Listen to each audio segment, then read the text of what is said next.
کرام کو اللہ نے کیا خوشخبری دی؟ والذین معہ، وہ لوگ جو محمد کے ساتھ ہیں، کوئی بھی ہو۔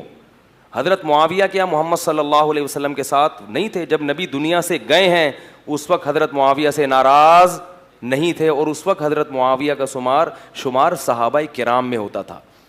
لہذا ان سے اگر غلطی ہوئی ہے، کوئی کوتاہی ہوئی ہے، تو میں اور آپ کو اللہ نے یہ حق نہیں دیا کہ ہم ممبر پہ بیٹھ کے ان کو برا بھلا کہیں اور ان کو غلط کہیں۔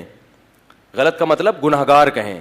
غلط بئی معنی کہ حضرت علی کے خلاف ان کا خروج ہماری رائے میں درست نہیں تھا۔ جمہور کا یہی مذہب ہے کہ اجتہادی غلطی تھی، وہ اس غلطی میں اپنے آپ کو درست سمجھتے تھے، مگر وہ تھی بہرحال غلطی، لیکن اس کے باوجود ہمیں ان کو گناہگار کہنے کی اجازت نہیں ہے، کیونکہ اللہ تعالیٰ نے جو نبی کی معیت میں رہ کے انہوں نے جہاد کیا ہے، اور نبی کی معیت میں رہ کے انہوں نے جو خدمات کی ہیں، خود نبی کی معیت ہی ایک بہت بڑی عبادت ہے اور معمولی نہیں ہے۔ حضرت عمر نے ان کو گورنر بنایا، حضرت ابو بکر نے ان کو گورنر بنایا۔ ممکن ہے کوئی یہ کلپ بازی کرے کہے کہ نبی کی معیت تو بنی اسرائیل کو بھی حاصل تھی جو حضرت موسیٰ کے ساتھ تھے، کیونکہ نکالتے رہتے ہیں نا وہ کچھ نہ کچھ۔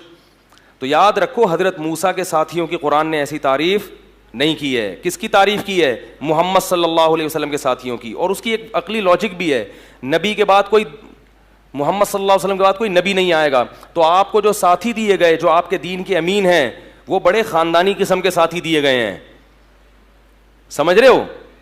وہ بہت اونچے طبقے کے، کیونکہ اب انہوں ہی نے آپ کے دین کو آگے پہنچانا ہے۔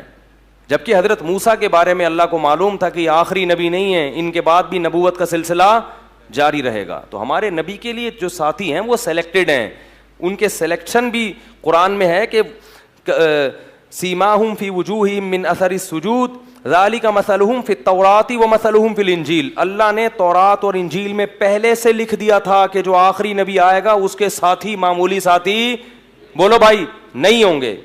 یا تو آپ حضرت معاویہ کو نبی کے ساتھیوں میں سے خارج کر دو، جب تک آپ ان کو نبی کا ساتھی مانو گے، مومن مانو گے، تو آپ کو قرآن کی آیت ان پر منطبق کرنی پڑے گی کہ مثلہم فی التوراۃ، کہ تورات میں بھی اللہ نے ان کی خصوصیات بیان کی، ومثلہم فی الانجیل، انجیل میں بھی اللہ نے پہلے سے بتا دیا تھا کہ آخری نبی کی علامات کیا ہیں، کہ اس کے ساتھی ایسے ہوں گے۔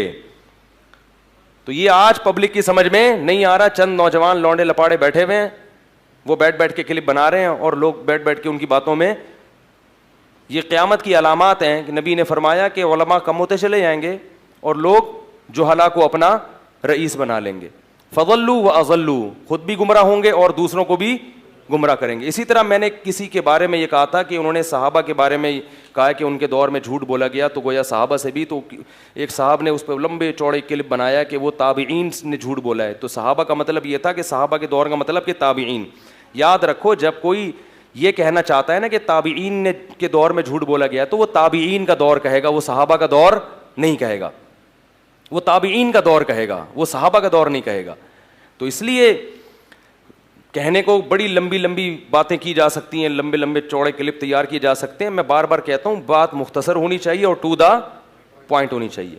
یہ آپ کہیں کہ بھائی نبی کے دور میں اگر وہ صحابہ کا دور بولنا چاہتے، یعنی صحابی نے جھوٹ بولا ہے، تو وہ یوں کہتے کہ نبی کے دور میں جھوٹ بولا گیا ہے، ایسا نہیں ہے۔ جب کوئی یہ کہنا چاہتا ہے نا کہ صحابی نے بھی جھوٹ بولا ہے، تو وہ کیا کہے گا؟ صحابہ کے دور میں جھوٹ بولا گیا ہے۔ تو یہ الفاظ ہیں، پھر بھی ہمارا ٹاپک نہیں ہے، ہمیں کسی کی شخصیتوں سے بحث نہیں ہے، جو تھے دنیا سے چلے گئے، اللہ ان کی مغفرت کرے۔ اور میری غلطی یہ ہے کہ مجھے اندازہ نہیں تھا کہ اتنی اس طرح کے ٹاپک کو لوگ اس طرح سے پکڑ کے پورے بیانات کی